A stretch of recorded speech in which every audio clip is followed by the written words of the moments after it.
Hi, I'm LDS in Medium, and thank you so much for tuning in today. I want to try to bring religion and spirituality closer together, and this is what this pod is all about.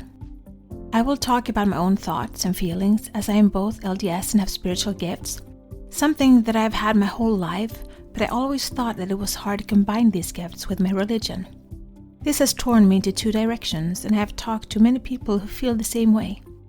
I can't choose not to have my spiritual gifts, but I can choose how I use them. And I always want to use them for good and to help others. I believe my heavenly parents gave them to me for a reason. So, this is me. Join my quest for knowledge.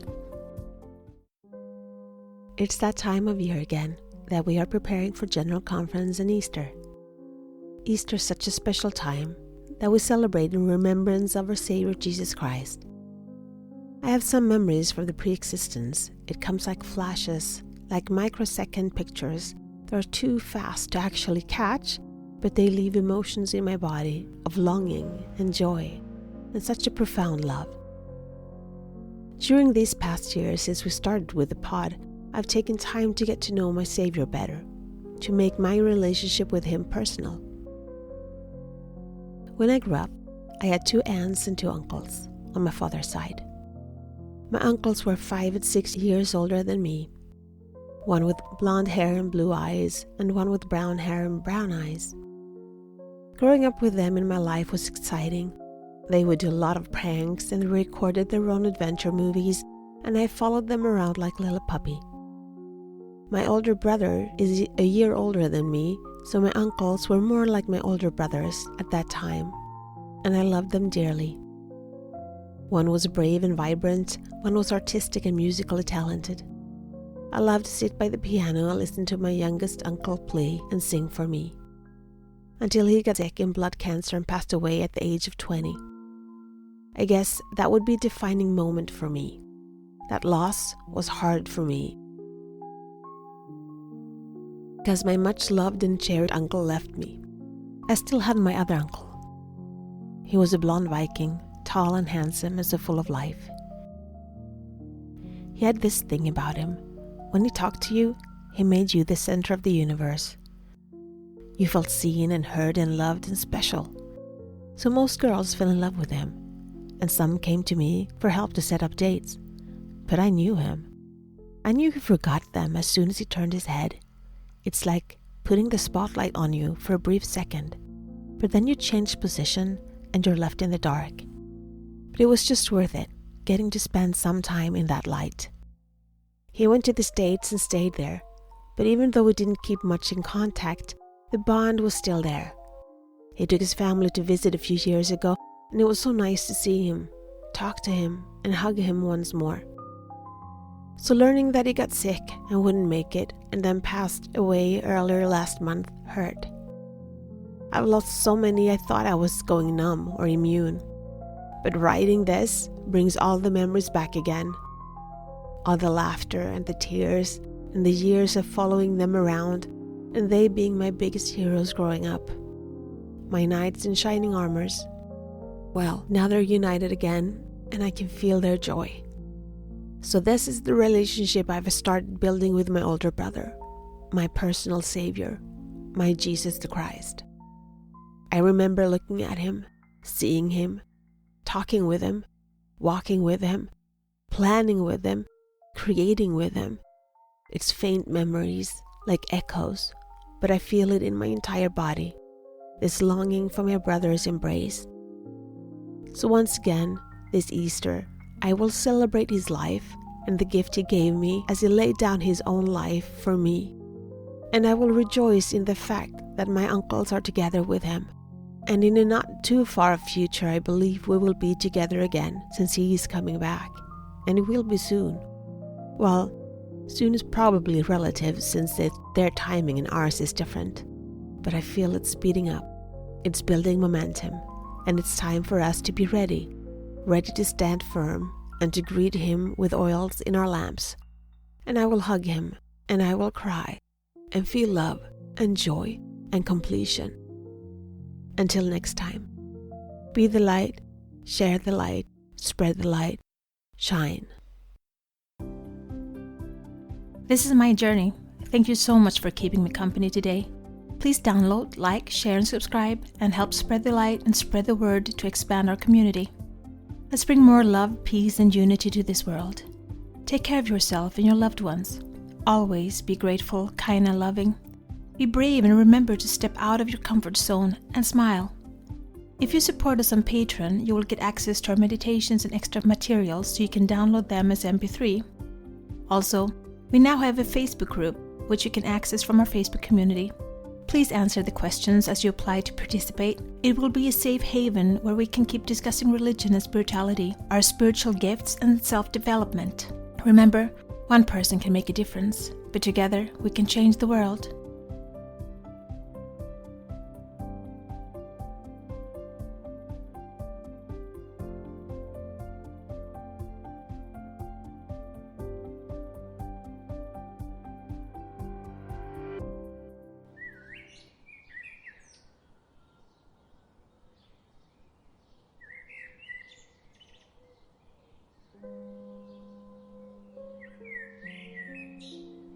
Sit or lay down comfortably.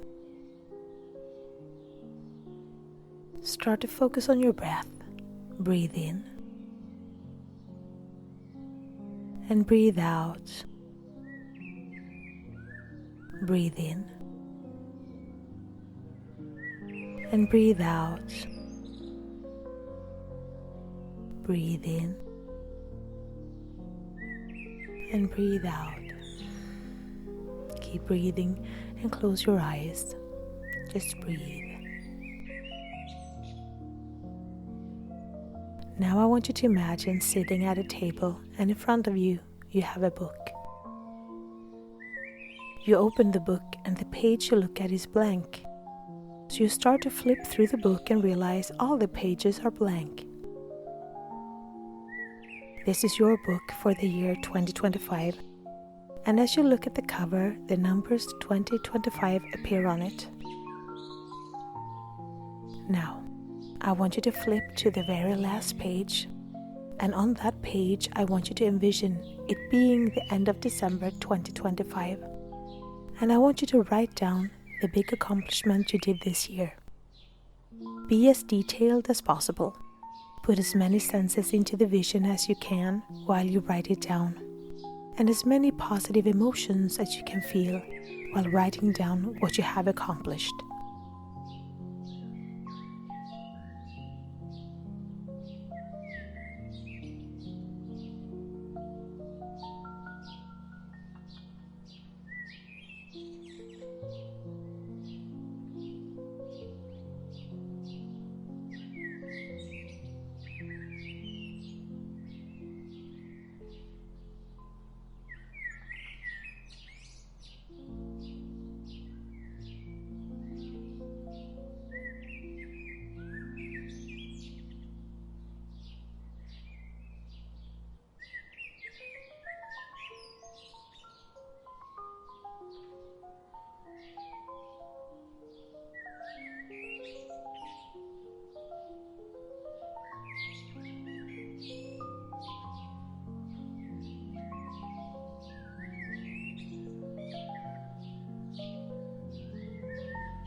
Now I want you to turn to the next page before that and write down the steps that closed the deal or brought you home, or how you want to see it.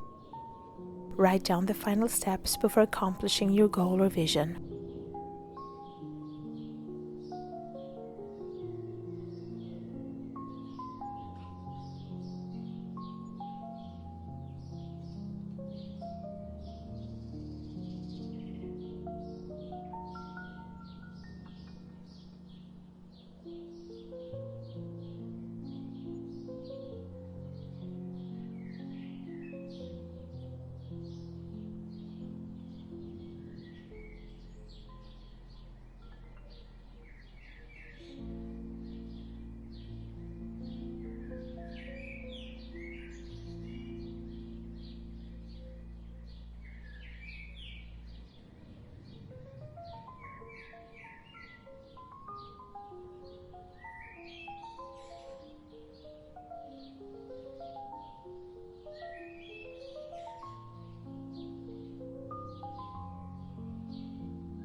And then turn the page and write down what brought you there. And keep writing and picturing the steps from the end to the beginning.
Now when you look at the book, it is filled with step-by-step details of what you want to accomplish in the year 2025. Now it's time to enjoy this new year and start taking aligned actions to what it is you want to create in the year of 2025. Have fun and enjoy the process. Be the light, share the light, spread the light, and shine.